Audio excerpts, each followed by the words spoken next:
You've just changed your background. Where are you now? I'm back at Sachi Nice. in India.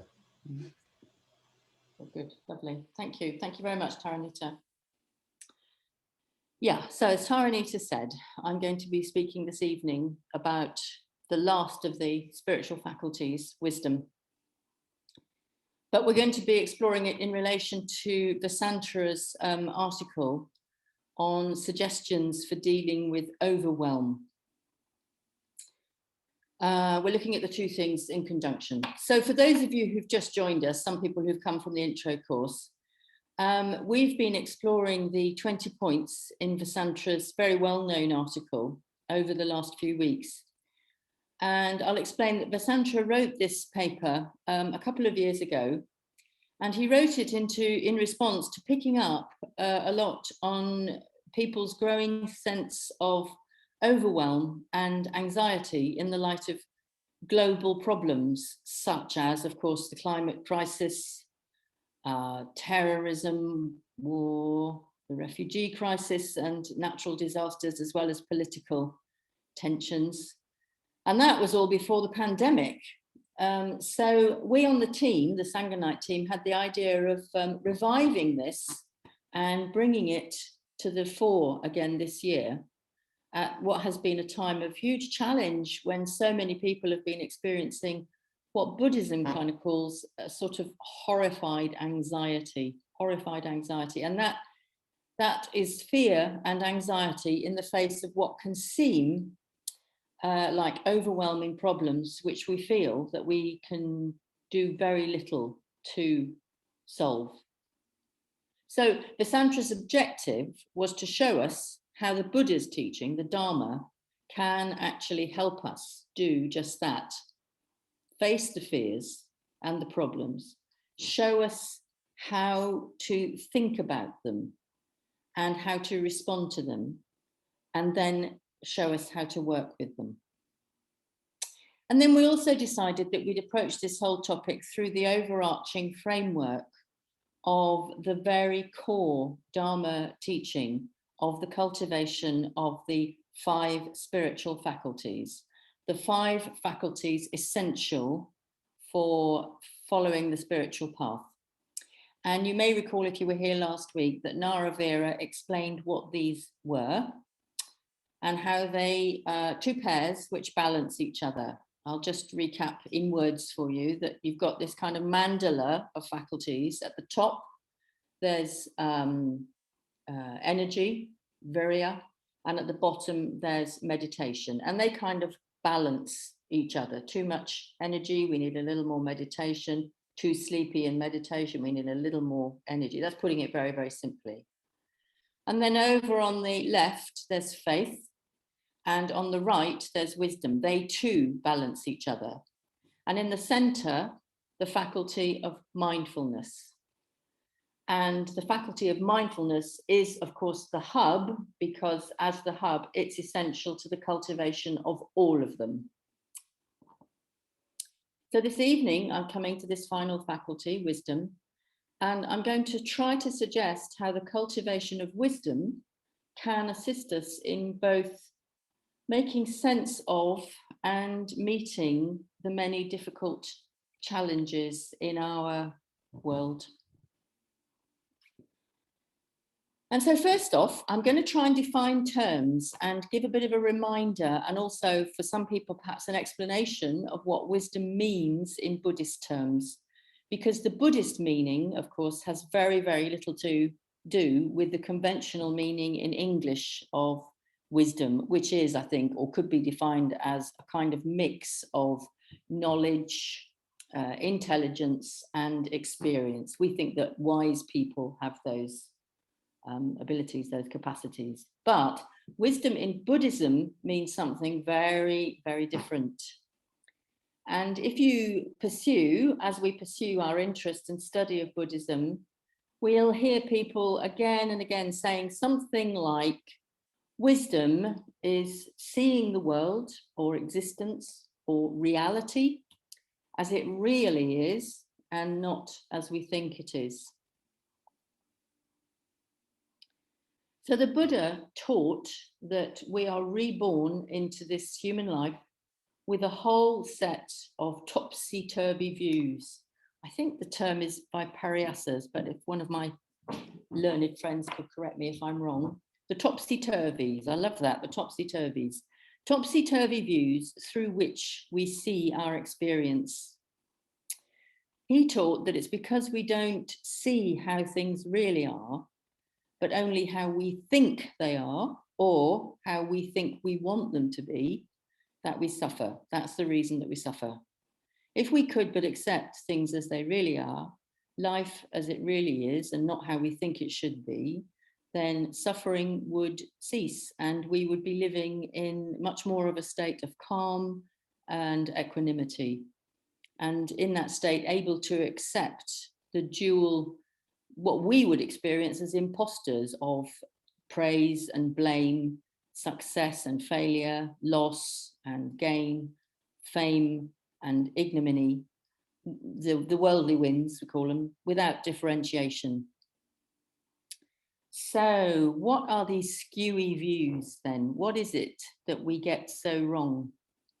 Well, of course, all of us look at life through a whole kind of net of our own personal views, but at the heart of things, there are these fundamental core wrong views that we all come into the world hardwired with. And these are known in Buddhism as the lakshanas, or the translation marks of conditioned existence. Now, to remind you of these, well, and some of the others as well, the first one, before I get onto the lakshanas, will be the insight that the Buddha had that of conditioned co-production, that everything that arises depends on an infinitely complex set of conditions and causes, and his insight that with the cessation of those conditions and causes, whatever it was that was arising will also cease. And this is absolutely at the heart of everything. And it's when we begin to see deeply and deeply into this and really take it in and on board that we begin, or we can begin to transform. So that's at the heart of it. But coming now very importantly to the lakshanas themselves, the three. The first one, of course, is dukkha, the truth of dukkha, suffering, discomfort, unpleasantness. So the truth of that is that as in our samsaric state, we think that if suffering is happening in our lives, then fundamentally we believe that something somewhere must be wrong. It shouldn't be. We'll do whatever we can to avoid it. We find it incredibly difficult to accept that suffering and discomfort are as much a part of human existence as joy, pleasure, and happiness are. So we constantly live in this pull-push situation where we're pushing away suffering and pulling comfort and happiness towards ourselves, unable largely to stay in that gap. The second truth is impermanence. We find it very difficult to accept that everything is impermanent, that nothing is fixed and everything is in a constant state of change, or what we experience as a state of becoming, of birth, and of decline, of demise and death. So we can maybe get this much more easily if we think about things like flowers and vegetables and so on. You've heard it all before, I'm sure. But when it comes to mountains, they just seem so jolly permanent, don't they? They seem still and stable and unchanging. And of course, this constant flux is actually no less true of mountains than it is of apple blossom, but that's not how we see things. We see things as relative. And when it comes to ourselves, we find this extraordinarily difficult because invariably our experience moment to moment is that there is this fixed me, this kind of Suryadaya, or this Frank, or this Taranita, who has always been like that and always will be. And the notion of our actually suffering and even dying broadly sends us into a flat spin. even though it's just about the only thing in our lives that we can actually be 100% certainty. Ironically, therein lies the certainty. But what we desire above all is security. And we just can't accept fully, or we find it incredibly difficult to accept that there's actually no such thing. The third Lakshana is known as Shunyata. We can translate it as emptiness or voidness. There's discussion about what the most helpful term is. It's something to feel into rather than to take too literally. Emptiness can sound a bit sort of nihilistic. But Shunyata kind of ties our heads in knots, because, you know, if following on from the second Lakshana, everything in conditioned existence is in a state of constant flux, of constant movement, then the corollary of that is that it's inherently devoid of any fixed substance. So it's not as if the flow is just, you know, one iota, one iota, one iota, one iota, one iota. It's not lots of little fixed bits. It is just that complete flow and movement. So everything is flow. It would, in actual fact, be far more accurate to say that a table is tabling, that a blackbird is blackbirding, and that Suryadaya is Suryadayaing, rather than doing what we habitually do, which is to see things at that moment as being fixed. So coming out of all this, there is the understanding, or this great insight that the Buddha had, that we all experience ourselves as, you know, boundaried and fixed and separate. And a lot of this arises out of our wish to feel secure. And that we don't experience ourselves as overlapping, as beings who are moving fluidly around and between and through each other, and ultimately all connected to each other. That everything I do affects everything that you do, everything that you do affects everything that I do. But out of this deep, deep understanding or insight, it will be natural for compassion to grow, to emerge, because recognizing that we're all connected, you know, people, animals, plants, rocks, we can come to feel compassion for all things, and not just what we call living things, but all things. And therein, we can then begin to see how these Buddhist teachings directly inform us about how we think about our planet and our environment, and about how necessary it is that we take care of everything. Just exactly what, you know, people who are standing up for the planet are saying now. We have to care for everything, both for the benefit of our perceived selves. It's going to be taken care as much of for ourselves as for perceived others. Because in fact, the reality is that there is no self and no other. We're actually just all part of a whole.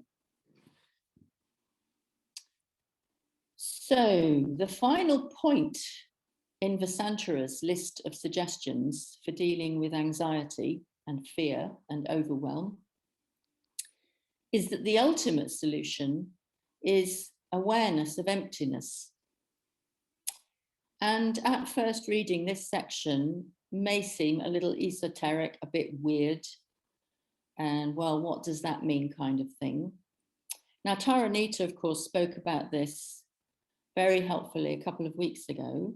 I'm going to go back to this one, and I'm going to start by reading it to you and then try to unpack it a bit. So what Vasantara actually says in his final point is, quote, "In the long run, we can resolve all our tendencies to overwhelm by using the Buddhist wisdom teachings. If we look into its nature, the overwhelming situation is ungraspable. It's like a dream. The me, in quotes, that is feeling overwhelmed is actually unfindable. Ultimately, there is nothing to worry about." Now, obviously, we can use this in an unhelpful way to repress uncomfortable feelings by the process often described as spiritual bypassing, which is, and this is me, just effectively a sort of a burying your head in the sand. Well, it's all empty. I don't need to worry. I don't even need to do anything about it. That's not what he's saying at all. However, he goes on, over years of practice, this teaching should be making a deepening impact on the mind of a Dharma practitioner, giving a sense of perspective. Very, very important line, that, giving a sense of perspective and allowing us not to take even the most serious events too seriously. That way lies freedom from overwhelm and eventually freedom from all suffering. So Vasantara is making, I think, a very important point in there, that really imbibing these wisdom teachings is one of the main, if not the main, objective of the spiritual life. And for most of us, but for most of us, it will take time. I mean, our thinking, our cognitive processes, if you like, are a bit like a sort of super tanker. And they're pointing in the direction of consistently misunderstanding reality as being an ideal, as something that we can fix if only we do things right. If I eat the right things, if I do the right exercise, if I get the right job, if I have the right, it's all going to be okay. And thereby find a way of avoiding suffering and try to live in constant states of comfort and happiness, secure and safe. That, though, really is so fundamentally the wrong view. And turning our thoughts to really take things on as they really are, i.e., often painful, even very painful, unpleasant, always impermanent and changing, and essentially devoid of any fixed, unchanging, secure substance, that will be like turning a supertanker around. And it will not seem to us for a very long time that way true contentment, true equanimity in the face of all change lies. We get flashes, but we, like I say, it's pulling a supertanker around. It gets glimpses. So I think it could be said that the main objective, as our main objective as Dharma farers, as spiritual practitioners, is to come to fully know and understand all this at gut level. And that way lies insight. We can never know it only at conceptual thinking level, but we do have to bring our minds to work on this, of course. We do have to work, all of us, in our relative state with our minds and with meditation and with the cultivation of compassion. And it's through these things as well that we will glimpse insight. So from a thinking point of view, there's still much we can do here to address the worries, even horrors sometimes, of overwhelm. And so here are some of my suggestions. So number one, we can make an effort to recall again and again when we're having a whinge about how awful everything is, that none of it's actually new, that the planet has risen and fallen, and that there has been growth and flourishing and decline and destruction again and again for millennia. Civilizations have come and gone countless times. Wars, pandemics, climate change, and natural disasters have always happened. There is nothing new happening here and now.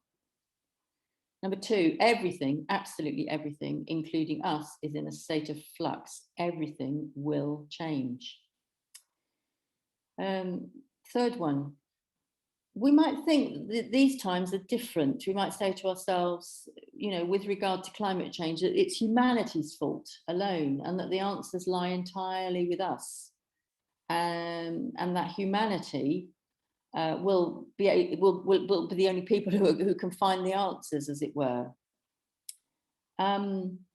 And of course, all that's based on humanity, or a chunk of us, actually believing that we can actually fix samsara, that we can, you know, keep discomfort at bay, heal illness, lock up all the offenders, stop corruption, and so on and so forth, and effectively fix it.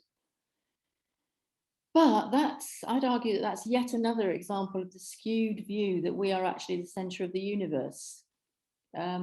We simply don't know where the answers will come, where the solutions come, or whether they will be in a form that we anticipate.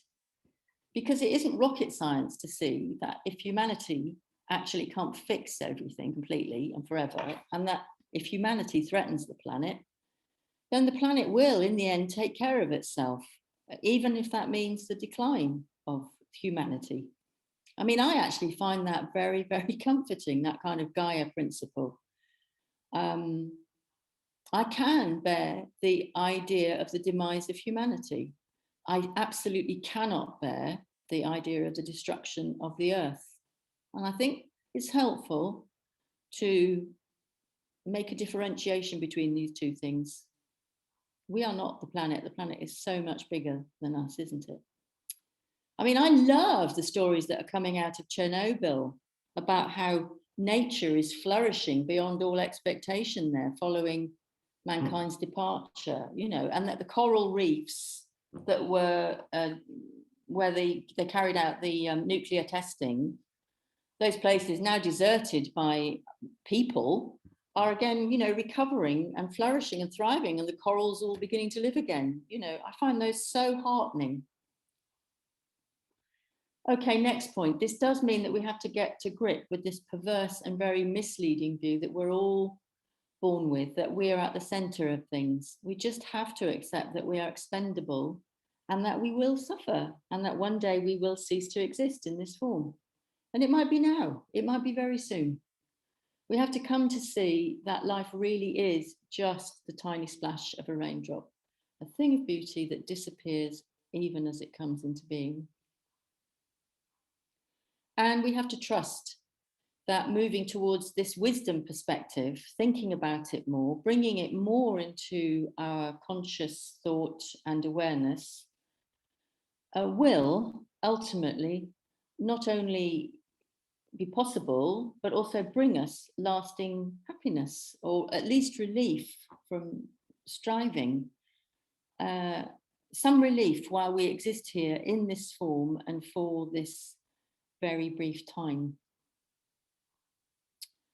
So it is profound stuff. It can't be anything but, really. I'm going to finish with some words of Padmasambhava, the historical and mythic guru Padmasambhava, which are, you know, his sort of maxim: I do not have, I do not know, and I do not understand.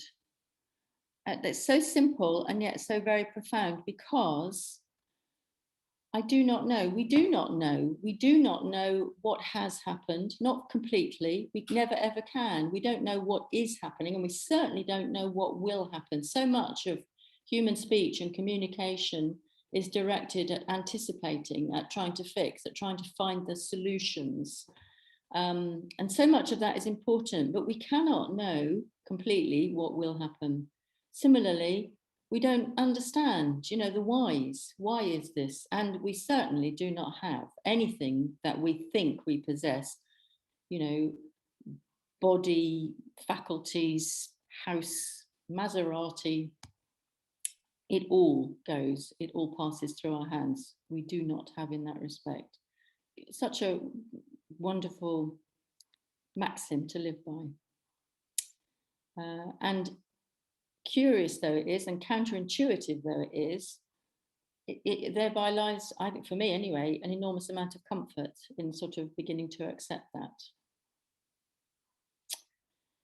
Okay, so I hope I've done this a little bit of justice, and I'm going to suggest that we go away now into our groups, but I would like to come back at 8:30 for a meditation, led meditation.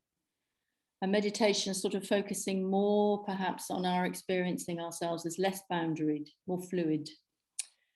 So I'm going to suggest that we go into our groups, and I don't have a specific question. I just ask you to talk about your response to this whole, you know, concept of wisdom teachings. Do they go over your head? Is there something about them that interests you? is there something you'd like to understand a bit better, perhaps? Yeah. Okay, so we'll do that for about 20 minutes. We won't have a formal break.